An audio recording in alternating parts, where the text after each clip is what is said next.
Some sad news to report. Pawn Stars Rick Harrison's son Adam has died. There are unconfirmed reports that he died from an overdose. Now, 8 News Now received a statement from the Harrison family, which says our family is extremely saddened by the death of Adam. For more than a year, Rick Harrison refused to publicly discuss the death of his son, Adam Harrison. One statement through a family representative, then silence. This is the same man who spent more than 3 decades reading strangers for a living, spotting lies before people finished speaking. But when it came to his own son, that instinct failed him. In his 20s, he had the drug problems, and God, I put him in rehab so many times, and every time he'd be doing great, and then it would just fall back. I mean, you heard the same story from a million people. And when Rick finally broke his silence, his comments raised a bigger question. What really happened in the 2 weeks before Adam was found dead? Join us as we find out what Rick Harrison has to say about his son's death. Why Rick said nothing. On January 19, 2024, the Harrison family put out one sentence to the world. They were grieving, and they wanted to be left alone. Rick Harrison, who'd spent 15 years by then turning a Las Vegas pawn shop into a History Channel hit, had nothing to say in front of a camera for the first time in his career. His son was dead at 39. A family representative confirmed it had been an overdose, and that was all anyone was told. Within hours, Rick posted a single photo to Instagram instead, a smiling picture of himself and Adam at a restaurant table. He didn't add a caption explaining what happened, only the photo and that one line of love. The same kind of post he'd shared when his own father, Richard the Old Man Harrison, died in 2018 at 77, after a long battle with Parkinson's disease. Within the hour, condolences started arriving in the comments, including one from Donald Trump Jr., a longtime family friend who'd campaigned with Rick years earlier, though Rick himself never responded to any of them. What the family did respond to was the flood of people asking how they could help. Adam had a young son, Colton, from his marriage to ex-wife Jennifer, and rather than launch anything resembling a foundation, the Harrisons quietly set up an education fund in the boy's name, so well-wishers had somewhere to direct their support beyond the comments section. Police in Las Vegas opened an investigation almost immediately, though details stayed vague for weeks. It wasn't until later that Rick spoke again, and when he did, he didn't talk about Adam as a person yet. He talked about the drug that killed him. He told reporters fentanyl was flooding across the border, and that the country wasn't doing enough to stop it. It made headlines for a day, then faded. Rick wouldn't say anything else publicly about Adam for almost a year. Then came the coroner's report. Adam's death was ruled an accident, caused by a mix of fentanyl and methamphetamine in his system. The ruling was final, but it answered almost nothing about what Adam's last 2 weeks alone in that guest house had actually looked like. That changed when he sat down with journalist Graham Bensinger for a long, unscripted interview, released in March 2025 as part of Bensinger's In-Depth series, about 14 months after Adam's death. It was the first interview Rick had agreed to that focused specifically on Adam, after sidestepping the subject in earlier press appearances. Anyone who's watched Rick negotiate on Pawn Stars knows he's not an easy man to read. Rick has spent over 15 years on camera negotiating without ever showing his hand, the same instinct that's helped make Pawn Stars one of History Channel's longest-running shows. In this interview, for the first time, that instinct gave out. He didn't lead with anger this time. He told Bensinger he thinks about Adam every single day, more than a year after the funeral, and that the thought never arrives with any kind of resolution attached to it. So, what finally made Rick let someone in after working this hard for over a year to keep everyone out? To understand that, you have to go back further than the overdose, to who Adam actually was before any of this started. Just how well did anyone outside the family really know him? The Harrison who walked away. He grew up in Las Vegas, where his grandfather, Richard Harrison, had moved the family from San Diego in 1980 to open what would become the Gold and Silver Pawn Shop 9 years later. By the time Adam was old enough to work, that same counter was where Rick and his father had spent over a decade building a reputation handling everything from rare coins to Old West memorabilia. For a while, Adam was part of that identity too. Before Pawn Stars premiered in 2009, he worked behind the counter alongside his father and his older brother, Corey Harrison. He learned the trade the same way Corey did, buying and selling, negotiating with strangers walking in off the Las Vegas Strip with whatever they needed cash for that day. On paper, the two brothers had the same starting point. Then, in July 2009, History Channel cameras showed up, and the brothers' paths split for good. Corey leaned into it, taking the nickname Big Hoss and becoming one of the faces of a show now heading into its 24th season. Adam went the opposite way. He wanted no part of the spotlight. While his brother became one of the most recognized faces in reality TV, Adam left the pawn shop and trained as a plumber instead, a trade with no cameras and no connection to the family name. That detail rarely makes it into the headlines about his death. Years before addiction took hold, Adam had already chosen a life completely outside the spotlight, on purpose. He never appeared in a single episode of Pawn Stars, even as the show kept running for over 15 years. By contrast, Rick's third son, Jake, born in 2003 to Rick's second wife, Tracy Harrison, did eventually step in front of the cameras, debuting on Pawn Stars in 2021 as an 18-year-old taking a summer job behind the counter. Jake's run was brief, just a handful of episodes built around teaching him to spot a fake Rolex, and he never became a regular cast member the way Corey did. Still, even that limited screen time meant the family's youngest son spent more time on camera than Adam ever had across the show's entire run. That distance between the brothers wasn't entirely comfortable, according to Corey, who told HuffPost in 2012 that he thought there was some jealousy between them. He didn't elaborate further, and the topic rarely came up publicly again until after Adam's death. Whatever distance existed, it apparently didn't erase the closeness from childhood. Within the family, Adam had long gone by the nickname Wax, a detail that only surfaced publicly when Corey used it in the tribute he posted the day after his brother died. Adam stayed out of the pawn shop entirely after the show's success, working plumbing jobs across the Las Vegas Valley instead. By his 20s, Adam had started using drugs, serious enough that Rick was already paying for treatment. Rick has said he doesn't know exactly what triggered it, only that the rehab admission started not long after. From here, the next 2 decades of Adam's life followed a pattern Rick would later describe to Benzinger almost the same way countless other parents describe it. It was a pattern that would repeat itself for nearly 2 decades. Treatment would bring weeks or months of stability, then relapse would undo it. A cycle that played out more times than Rick says he can count. So how does a kid from a family with money, resources, and connections end up trapped in the same cycle as anyone else? 20 years of starting over. Rick had access to resources most families never get with addiction treatment.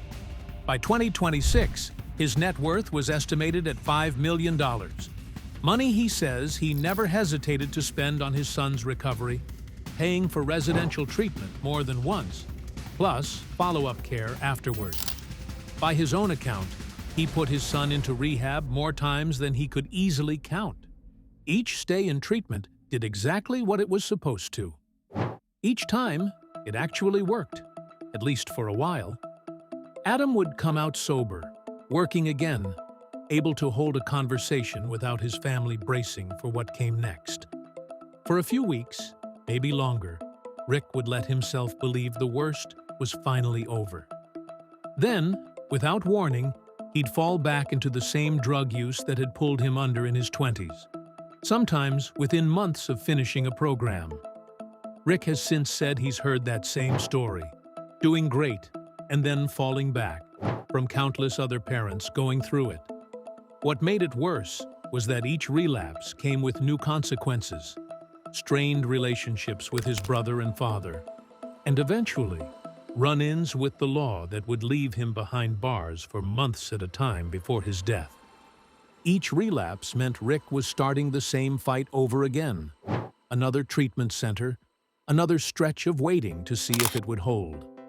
By Rick's own account, this happened enough times that he stopped being able to predict which stretch of sobriety would be the one that finally lasted.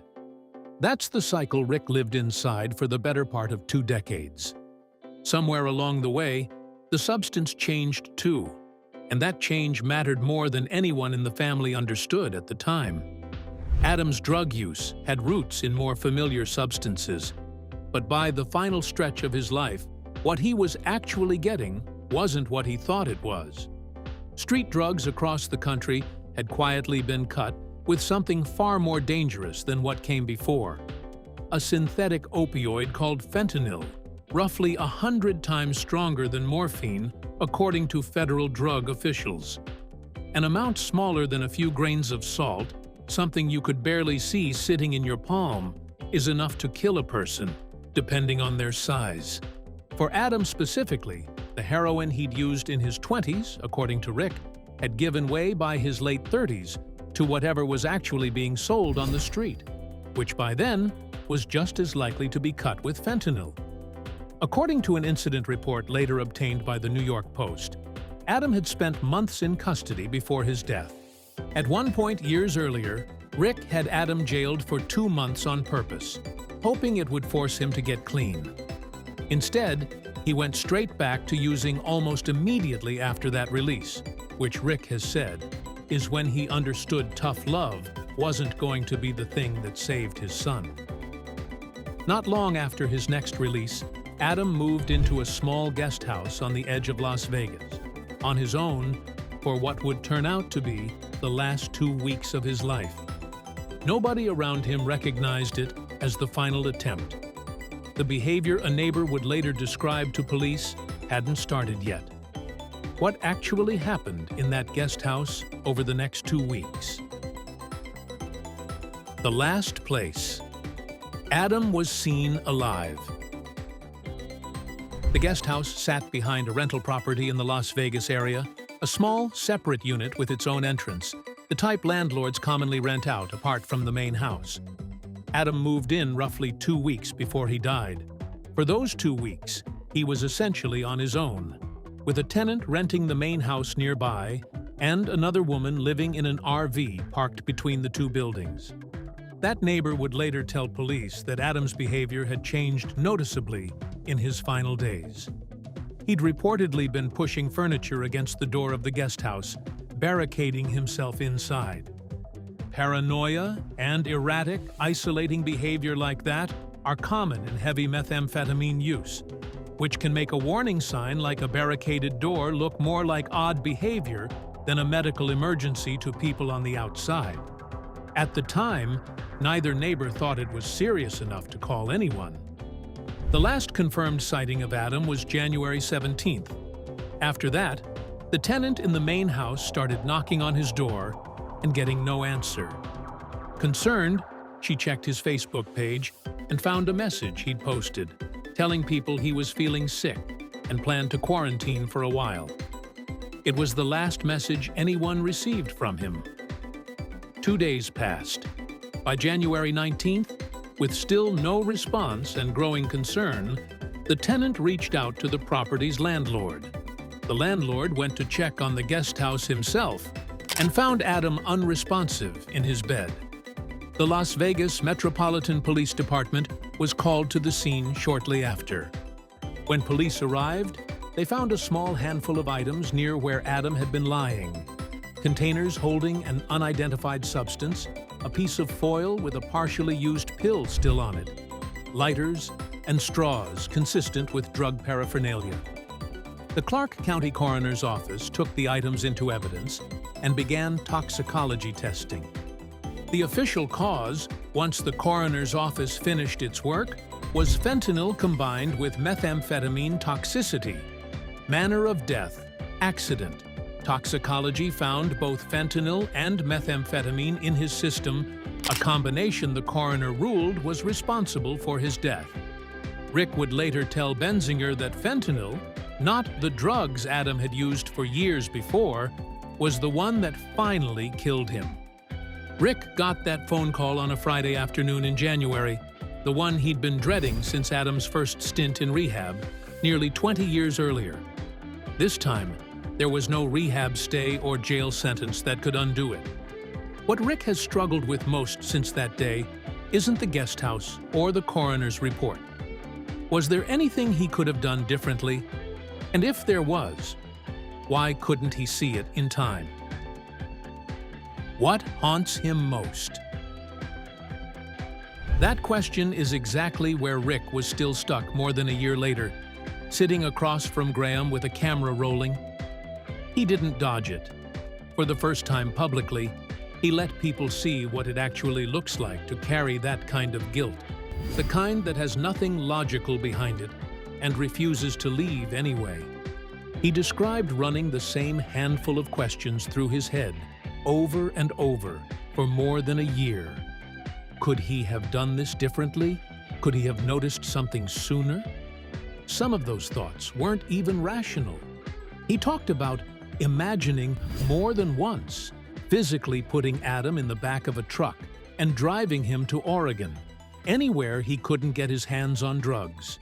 It was the only plan Rick could imagine that might have actually worked, even though he knew, saying it out loud to Benzinger, it was never something he was going to do. He said he genuinely believed tough love would work, the same reasoning behind that 2-month jail stretch years earlier. It didn't prepare him for the moment it actually mattered. Rick has said there's no instruction book for raising kids, since every child responds differently to the same love and the same discipline. It was the most Rick had said publicly about Adam since the week he died. Rick has said he leans on his sons Jake and Corey and his 4 grandchildren to keep moving forward instead of staying frozen in January 2024. Adam wasn't the only Harrison son whose name ended up attached to a substance-related headline, even if the comparison only goes so far.